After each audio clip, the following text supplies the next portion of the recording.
कैसे होगा? जैसे शांति रहती हो ऐसे आराम से धीरे धीरे सुना।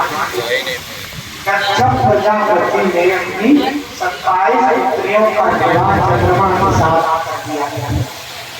इनमें जो रोहिणी थी उनसे चंद्रमा सबसे अधिक प्यार करती थी और 26 पत्नियां इसी बात से दुखी रहती थी कि हमसे प्यार नहीं करते। श्रोता, ये बात जाकर के इन कन्याओं ने अपने पिता दक्ष को बताया। दक्ष ने आकर के चंद्रमा को समझाया है, बोले सुनो, मैंने 27 कन्याओं को तुम्हारे साथ विवाह किया और तुम केवल एक से प्यार करते हो, 26 से नहीं करते हो, इसलिए ऐसा करना गलत है। इसलिए तुम 27 के साथ में ही व्यवहार करो और अगर तुमने मेरी बात नहीं माना तो हम तुम्हें श्राप दे देंगे। बोले हमें भी बात को नहीं मानेंगे तो जब उस समय मलिन होने का चंद्रमा श्राप दे दिया, जाओ तुम्हारा प्रकाश शुरू हो जाए, मलिन हो जाएगा। श्राप लगा, मलिन हो गए। वैसे भी चंद्रमा का दुष्ट है, क्यों? बोले गुरुपति तारा का हरण कर चुका है, उसका भी कलंक लगा हुआ। ब्रह्मा जी कहते हैं सभी ऋषि गण और देवता प्रभाव सृष्टि में जाके तीर्थों का आह्वान करते और पूजन करते। 10 करोड़ जप करने के पश्चात भगवान भोले शंकर श्रोता चंद्रमा को वर देने के लिए प्रकट हुए। इतना ऋषियों मुनियों ने 10 करोड़ भगवान शंकर का जप, नमः शिवाय का जप किया, तब भोले शंकर प्रकट हुए। चंद्रमा का वरदान देने के लिए चंद्रमा ने छेड़ता न होने का वर मांगा, हम कभी छीने न हो, अर्थात हमारा तेज कभी छीने न हो।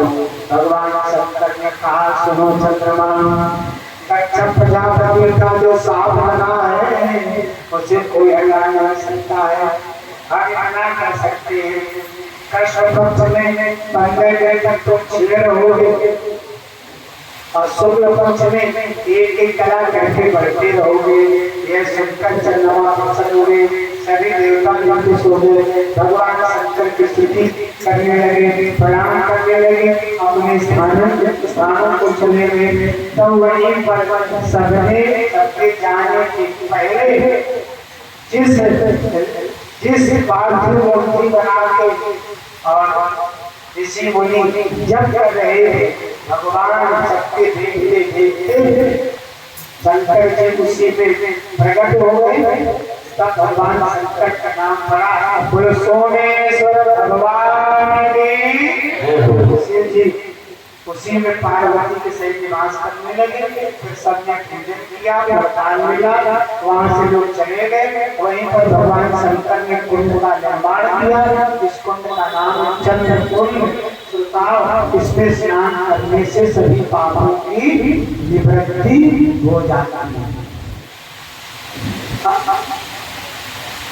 भगवान कैसे पति पार्वती जी के बड़े पुत्र थे, जिनका नाम था, क्या नाम था? पार्वती बड़े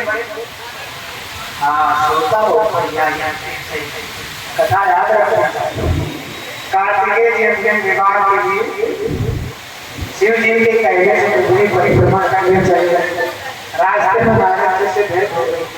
नारद जी ने उन्हें बता दिया कि तुम्हारे पिता शंकर ने तुम्हारे साथ अच्छा विवाह किया, तुम्हें पृथ्वी की परिक्रमा के लिए भेज दिया और तुम्हें गणेश का विवाह कर दिया।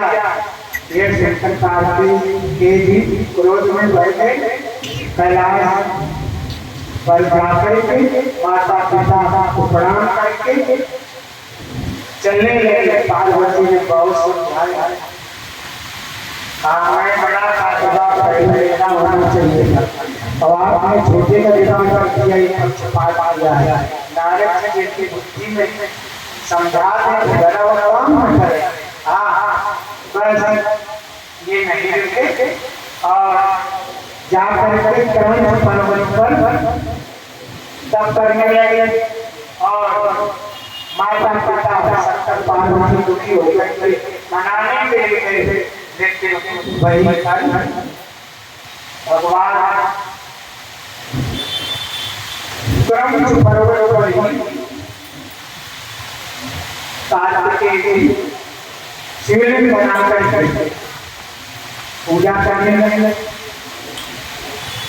और जब भगवान शंकर पार्वती वहां पहुंचे और ये मालूम हुआ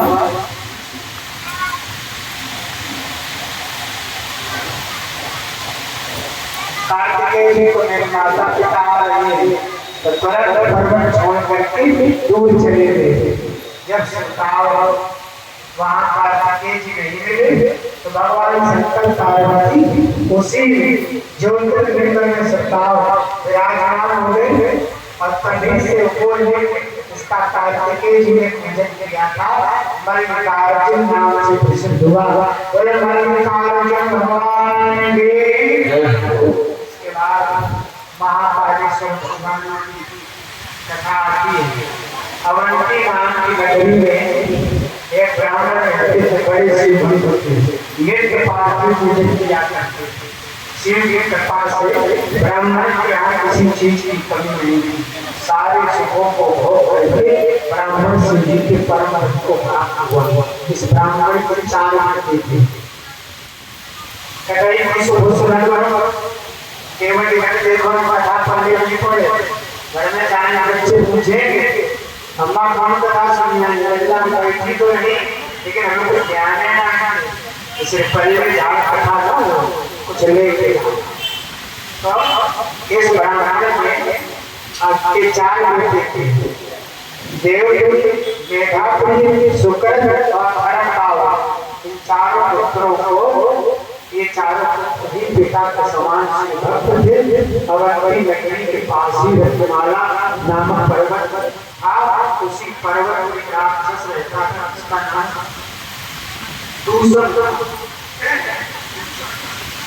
दूसरे में ब्रह्मा से तत्व द्वारा वर प्राप्त किया। बाद में ये धर्म का विरोधी बन गया, धर्म की अवहेलना करने लगा, देवताओं को प्रताड़ित करने लगा। अपने बल पराक्रम से इसने 2 लोग जीत लिए। एक भी राक्षस, दूसरा नाम अवंतीपुरी में आया, अपने 4 दानवों को बुलाकर और आदेश देता है मैंने अपने घर से त्रैलोकी में सबको बस में कर लिया है, लेकिन ये 4 जो शिव भक्त ब्राह्मण हैं इनको अपने बस में आज तक नहीं कर पाया। जा और उनसे कहो जाकर मेरी शरण में आ जाए और नहीं तो मैं दंड लूंगा। वो 4 दूसरा नाम देख 4 राक्षस जाते हैं और 4 शिव भक्त ब्राह्मणों को कहते हैं ब्राह्मणों काशी के ही शिव की पूजा करो और हमारे राजा के सामने अपने को समर्पण करो।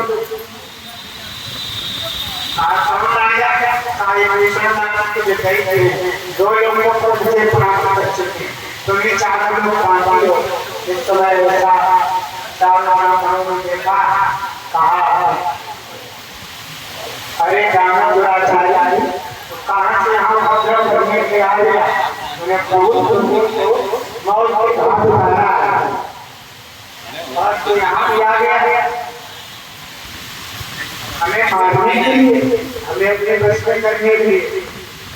ब्राह्मणों ने कहा दूषण नहीं, मेरे पास न कोई अस्त्र है, न शस्त्र है, न कोई बल है, न पराक्रम है जो हमें बेटियों का नाश, जो तुम्हारा नाश कर पाए। लेकिन मैं ब्राह्मण हूँ, हमें भगवान शंकर के भरोसे, भगवान शंकर का सहारा मुझे और कोई सहारा है, वही हमारी रक्षा करेंगे। इतना कहकर चारों ब्राह्मण नियम पूर्वक शिव जी का पूजन आगे बढ़ा देते हैं। इतने में चारों वहाँ आ जाते हैं। सभी नगरवासियों ब्राह्मणों को देखकर बोले इन सबको पकड़ लो मारो।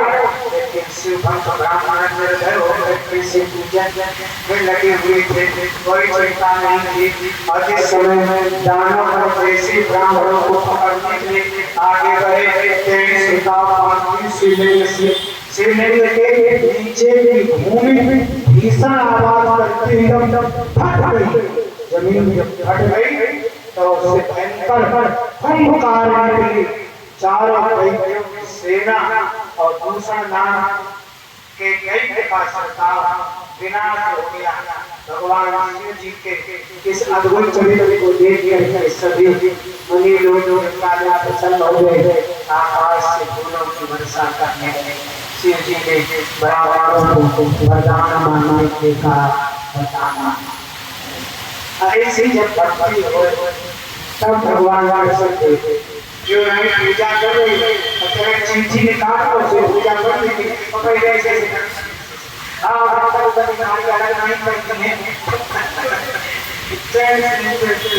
इसलिए भगवान अच्छा परीक्षा लेते हैं। भगवान ब्राह्मण बोले कुछ नहीं चाहिए, हमारा संसार चक्र से आवागमन खत्म हो जाए मुक्त हो जाएगा और आपके चरणों शास्त्र मिल जाए। सदैव आपके चरणों में पड़ा और कुछ नहीं चाहिए। बस वैसा ही होगा। भगवान शंकर ऐसा कहते और उसी शिवलिंग में जिसकी ब्राह्मण पूजा कर रही थी विराजमान हो गए और वही शिवलिंग महाकालेश्वर नाम से प्रसिद्ध हुआ। बोलो महाकालेश्वर भगवान सभी दर्शनार्थियों की जो दुख को दूर करने वाले हैं उनका पूजन करके मात्र से सभी पाप नष्ट हो जाते हैं और सभी मनोकामनाएं पूरी हो जाती हैं। और बड़ी विस्तार से कथा क्योंकि हमें समय का अनुसार सुनाई। इसके बाद आगे ओंकार के भगवान चढ़ा सूर्य ने कहा अब जी के ओंकार से स्वर्ग का महात्म सुनिए। ये कैसे प्रकट हुआ, इसका महात्म क्या है। कहा नारद मुनि गोकर्ण में शिव की पूजा कर रहे थे और इसके बाद में विंध्याचल पर्वत पर गई। विंध्याचल में नारद जी का स्वागत सम्मान किया। नारद जी ने कहा विंध्याचल वैसे तुम सर्वश्रेष्ठ हो, तुम्हारे में सब पर्वत विद्यमान, लेकिन जो शोभा सुमेर पर्वत में है वो तुम्हारी, वो सर्वगुण संपन्न करने के आगे तुम छोटे लगते हो। नारद जी ने ऐसे प्रसंग कहे तो विंध्याचल पर्वत को बड़ी व्याकुलता और अपने को पुकारने लगे। मेरा जीवन बेकार है, मैं निंदा का फल हूँ। अब मैं अपने जीवन को सफल बनाने के लिए भगवान शंकर की आराधना करूँगा। उन्होंने ओंकारेश्वर क्षेत्र में शिव जी का पार्थिव निर्माण किया। 1-2 महीने नहीं 6 महीने लगा ओंकारेश्वर शिव की पूजा की और तपस्या से भगवान शंकर सब प्रकट हो गए। जो वरदान चलने शिव जी के चरणों में प्रणाम किया। मेरी बुद्धि को श्रेष्ठ विचार प्रदान करो, मेरी बुद्धि में गलत विचार कभी ना आने, श्रेष्ठ विचार नहीं पैदा हो, पहला वरदान ये दे दो। शिव जी ने कहा और कहा। इसके बाद सभी ऋषियों मुनियों ने शिव जी से प्रार्थना की, हे भगवान शंकर, संसार के कल्याण के लिए आप इसी ओंकारेश्वर पार्थिव पिंड में विराजमान हो जाइए। जिस समय ऐसा था भगवान का ओंकारेश्वर विराजमान हो गए। तो ओंकारेश्वर नाम विराजमान हुए के 2 नाम थे, ओंकारेश्वर और परमेश्वर।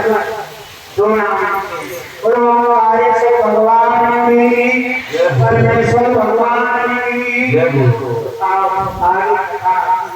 केदारेश्वर भगवान तो जीने का सोना बड़ी सुंदर कथा केदारनाथ भगवान हाँ कहा सोचने का समझ विष्णु भगवान के स्वरूप में नर नारायण ने तरीका आश्रम में जाकर के तब करना प्रारंभ किया। शिव जी का पार्थिव लिंग बना करके और पूजा करने की पूजा करते करते बहुत समय बीत गया। जब नर नारायण भगवान की पूजा करते करते भगवान शंकर प्रसन्न हुए तो भगवान शंकर साक्षात प्रकट हो गए और बोले आप नर नारायण भगवान शंकर से बोले आप साक्षात शिव रूप में विराजमान इसलिए हमारी आपसे प्रार्थना है कि आप मेरी ज्योतिर्लिंग में ज्योतिर्लिंग रूप से मेरे पार्थिव लिंग में विराजमान हो जाइए और ये केदार क्षेत्र है इसलिए केदारनाथ के भक्त भी आ रहे हैं इसलिए आपके शिवलिंग का नाम आज के बाद केदारेश्वर होगा जो भगवान शंकर में खाए हो बस ऐसा ही होगा बोलो केदारेश्वर भगवान की एक दिखाई बनती है नारायण के द्वारा केदारेश्वर सुल्तान स्थापना एक प्रधानमंत्री नारायण के द्वारा भगवान केदारेश्वर का प्रादुर्भाव हुआ और एक केदार भक्त उनके कारण और तीसरी दिखा जाती है पांडवों ने भी आकर के भगवान से शंकर आराधना की तो भगवान शंकर जब यहाँ से जाने लगे थे भगवान शंकर ने दर्शन किस रूप में दिए और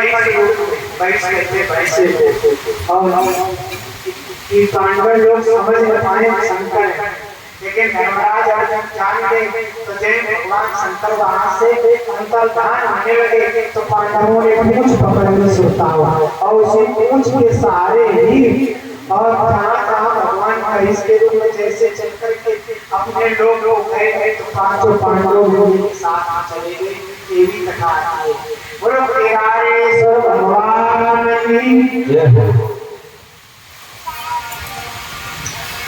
गोविंद गोपाल